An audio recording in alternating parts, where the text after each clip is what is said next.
Welcome back, everyone, to the deep dive. Today, we're going to be diving into the psychology of attitude change and social influence, a fascinating book by Zimbardo and Lippi. Yeah. Really gets you thinking about all those aha moments you have where you realize maybe your choices aren't completely your own. It's funny you should say that because we always think we're calling the shots in our lives, right? Right. But this book really pulls back the curtain and shows how all these subtle social forces are sort of like a soundtrack playing in the background, influencing our every move. It's like we're all living in this giant social experiment, except instead of lab coats and clipboards, we're just wearing our everyday lives. That's a great way to put it. And speaking of experiments, the book kicks off with a real doozy. The Moonies, the Unification Church, and their infamous recruitment tactics. Ah, yes, a classic case study in the world of interpersonal influence. So tell us more. What made their approach so effective?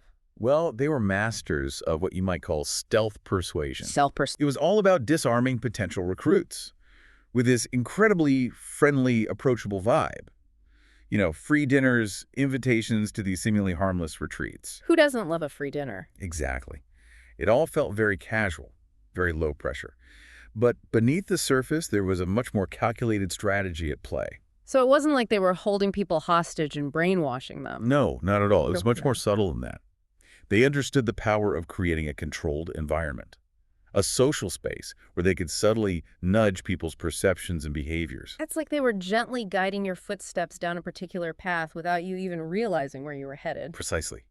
This constant drumbeat of activities, the camaraderie, the feel-good messages, Yeah. it's not brainwashing in the traditional sense, but it's definitely a form of persuasion that can slip past our usual critical thinking defenses. And the scary thing is, these tactics aren't limited to cults. Not at all. We see echoes of these techniques everywhere. Political campaigns, marketing strategies, even in our personal relationships. Makes you wonder how much of what we believe is truly our own and how much is a reflection of these subtle social influences we've been exposed to. It's a question worth pondering, Yeah. and it's something that Zimbardo and Lippi really drive home in this book. So before we get too deep into the weeds, I think it's important to clarify what we mean by attitude, because it's not just about having an opinion, right? You're right, it's much more nuanced than that. Yeah. In this context, an attitude is kind of like a mental shortcut. It's a learned predisposition, a way of thinking about something, whether it's a person, an idea, even an object like a camera that colors our feelings and ultimately guides our actions. So it's not just a simple thumbs up or thumbs down, it's this whole package deal. Exactly. So give me an example. How would someone's attitude toward cameras play out in the real world? Okay, so let's say you're not a big fan of cameras. Mm-hmm. Your attitude isn't just, ugh, I hate cameras. It's also all the baggage that comes with that. Baggage, how so? Well, it's your accumulated knowledge about them. Maybe. You know how they work, what they cost. It's your beliefs about their value. Are they worth the money? Are they easy or difficult to use? It's how they make you feel excited about capturing a special moment, or maybe frustrated if you can't get the settings right. And it even influences your willingness to use one. Would you bring one on vacation, or would you rather leave it at home?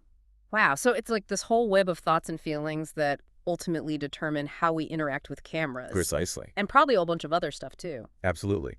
Attitudes touch almost every aspect of our lives. And here's where it gets even more interesting.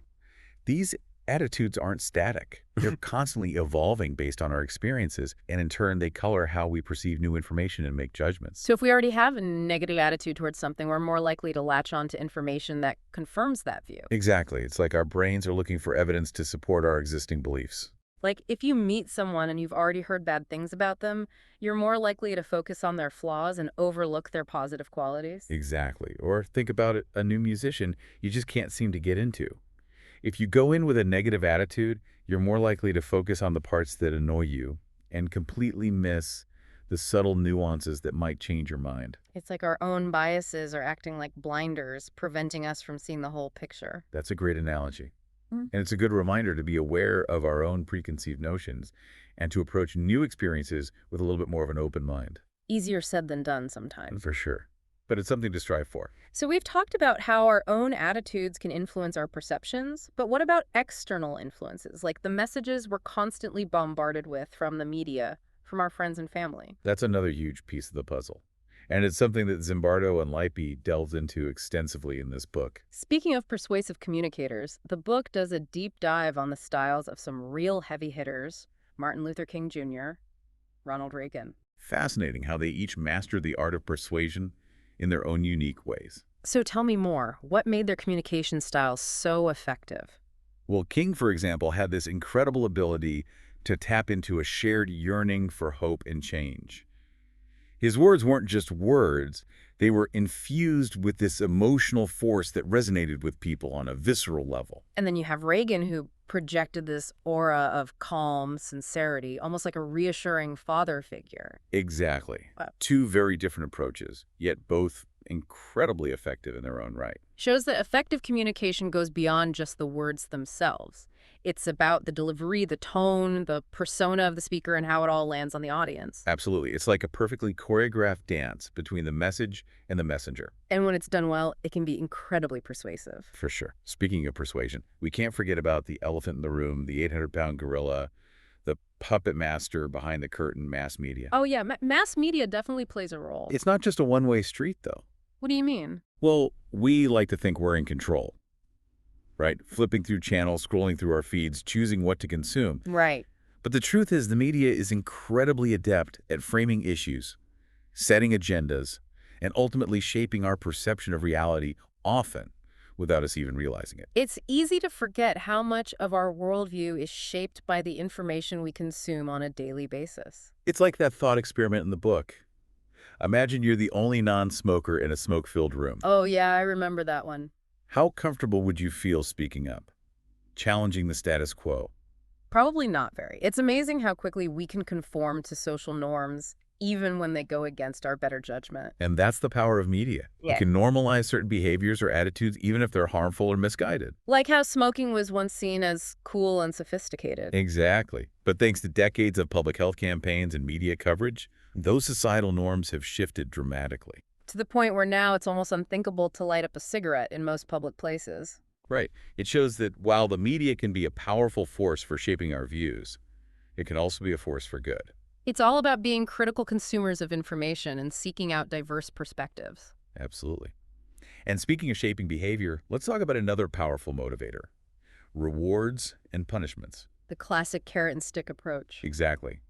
We're all wired to seek out pleasure and avoid pain, and that basic principle drives a lot of our behavior. So how does that play out in the real world? Well, the book gives this great example of Jason, a factory worker whose productivity skyrockets after his company implements a bonus system. So the promise of a reward can be a powerful motivator. For sure. And on the flip side, the fear of punishment can be just as effective. Okay, so give me an example. Well, the book talks about Harvey, who could never seem to stay awake while studying his economics textbook. Sounds familiar. So he came up with this ingenious solution. He renamed the textbook Yes Doze to create a positive association with sleep. Wait, so he tricked his brain into associating his least favorite subject with his favorite activity. Exactly, and it worked. That's hilarious. But what about social rewards and punishments? Both those are huge, too. We all crave approval and acceptance, especially from our peers. So we might modify our behavior to fit in with the group, even if it means compromising our own values or beliefs? Sadly, yes.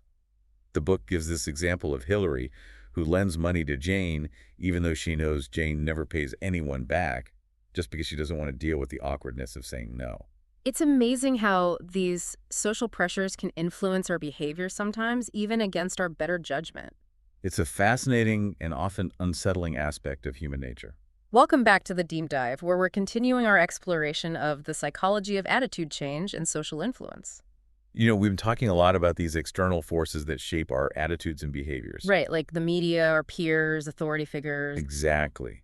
But what's even more fascinating is how our own minds can be just as persuasive as any outside influence. You're talking about that inner voice that tells us to conform, to fit in, even when it goes against our better judgment. Precisely. Mm-hmm. And one of the most powerful examples of this is the concept of conformity, that almost irresistible urge to adjust our thoughts and behaviors to match those of the group. It's like that old saying, when in Rome, do as the Romans do. Exactly. We see it everywhere. From fashion trends to social etiquette, we're constantly looking around us for cues on how to act, how to dress, even how to think. It's like we're hardwired to seek out approval and avoid sticking out like a sore thumb. And There's a good reason for that. Yeah. From an evolutionary standpoint, fitting in with the group was essential for survival. Right. Because if you were the odd one out, you were more likely to be ostracized and left to fend for yourself. Exactly. So over time, we've developed this deep-seated need to belong, to conform to the norms of our tribe. Which isn't necessarily a bad thing, right? I mean, some level of conformity is necessary for any society to function. Absolutely. If we all just did whatever we wanted all the time without any regard for social norms, imagine the chaos. It would be absolute mayhem. Right. So conformity does serve a valuable social function. But the key is to be aware of when it's helpful and when it's holding us back. So how do we find that balance? How do we know when to go with the flow and when to chart our own course? Well, a good place to start is by understanding the different factors that influence conformity. Okay, like what? Well, one factor is group size status. Studies have shown that we're more likely to conform to the opinions of a larger group. So there's power in numbers. Absolutely. Mm-hmm. The more people who hold a particular belief, the more likely we are to question our own judgment and go along with the crowd. Makes sense. What else? Another factor is unanimity. If everyone in the group agrees on something, we're much more likely to conform than if there's even a single dissenting voice. So even one person speaking out against the group can make a difference. Absolutely. It breaks the spell of unanimity and gives others permission to express their own doubts or disagreements. That's encouraging to hear. And then, of course, there's the power of social norms. Those unwritten rules that dictate what's considered acceptable behavior in a given situation. So we're not just conforming to the people around us, we're also conforming to our own internalized sense of what's right and wrong. Precisely. We've internalized these social norms to the point where we often follow them without even thinking about it. It's like they've become second nature to us. Exactly. And that's why it's so important to be aware of them, to question them, to make sure they align with our own values and beliefs. So how do we do that? How do we become more aware of these social norms that we're often oblivious to? Well, one way is to pay attention to how we feel in different social situations. What do you mean? Well, if we find ourselves feeling uncomfortable or anxious, it could be a sign that we're conforming to a social norm that doesn't sit well with us. Interesting. So our emotions can be a clue. Absolutely. They can be a powerful indicator of when we're acting in alignment with our true selves and when we're just trying to please others. That's a really helpful insight. And, speaking of insights, one of the most fascinating things about conformity is it can even influence our perceptions of reality. What do you mean? Well, there's this classic experiment by Muzafer Sharif that demonstrates this perfectly. The autokinetic effect experiment. That's the one.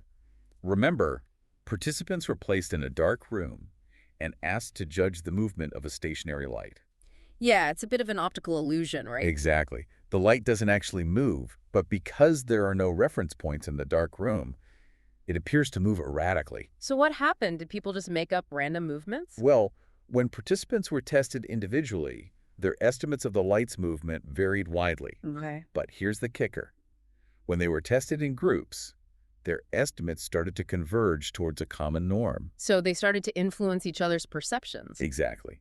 Even though there was no right or wrong answer, they started to doubt their own senses and conform to the group's judgment. That's incredible. So we're not just conforming to what others do, we're also conforming to what others see. Precisely.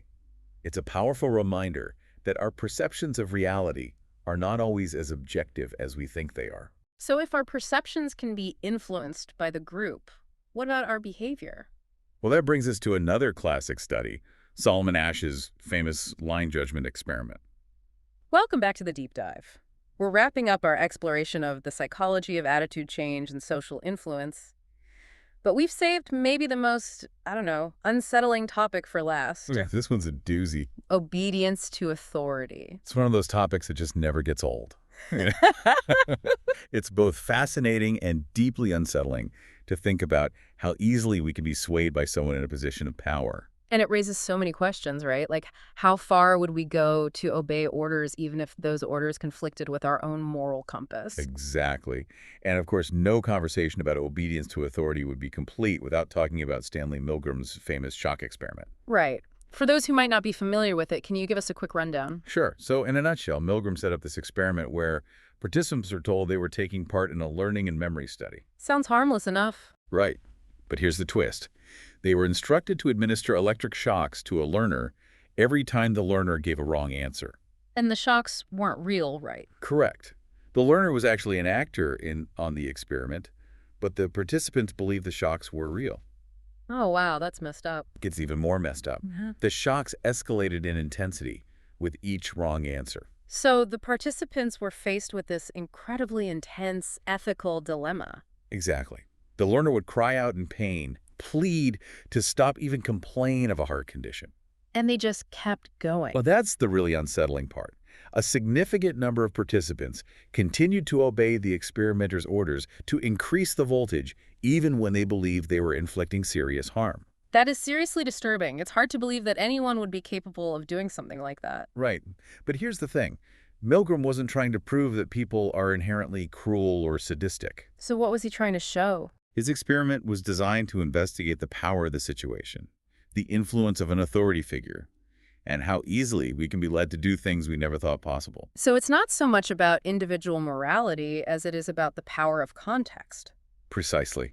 We all like to think we would have resisted in that situation, but the reality is most of us are probably more susceptible to obedience to authority than we'd like to admit.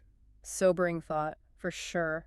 But knowing what we know now about the power of social influence, what can we do to resist those pressures? Well, that's the million-dollar question, isn't it? Right. I mean, obviously, we can't just go around disobeying every order we're given. Of course not. But we can cultivate a healthy skepticism towards authority. We can learn to question orders that don't feel right to us. And most importantly, we can find the courage to speak up when we witness injustice, even if it means going against the grain. Easier said than done For sometimes. sure. It takes guts to stand up to authority, especially when everyone else seems to be going along with it. Right. It's that whole conformity thing we were talking about earlier. Exactly. But even one dissenting voice can make a difference. It can break the spell of conformity and empower others to speak up as well. So it's really about finding that balance between respecting authority and staying true to our own moral compass. Absolutely. And that's a lifelong journey for all of us. There's no easy answer, no magic formula. Well said. And on that note, it's time for us to surface from our deep dive into the psychology of attitude change and social influence. It's been quite a journey. It really has. We've explored the power of social influence from the subtle ways our attitudes are shaped by the media and our peers to the more overt pressures of conformity and obedience. And we've seen just how easily our perceptions and behaviors can be influenced by the people and situations around us. But here's the good news. Awareness is the first step towards empowerment. Absolutely. Yeah. By understanding these mechanisms of influence, we can become more conscious and intentional in our decisions, more resistant to manipulation, and more empowered to create positive change in our own lives and the world around us. So as we wrap up this episode of The Deep Dive, we want to leave you with a final thought. A call to action, even. The next time you feel the pull of social pressure, take a moment to pause, reflect, and ask yourself, is this truly what I believe? Is this truly what I want? Because at the end of the day, the most important influence in your life is you. Beautifully said. And with that, we'll sign off for today. Thanks for joining us on this journey of discovery.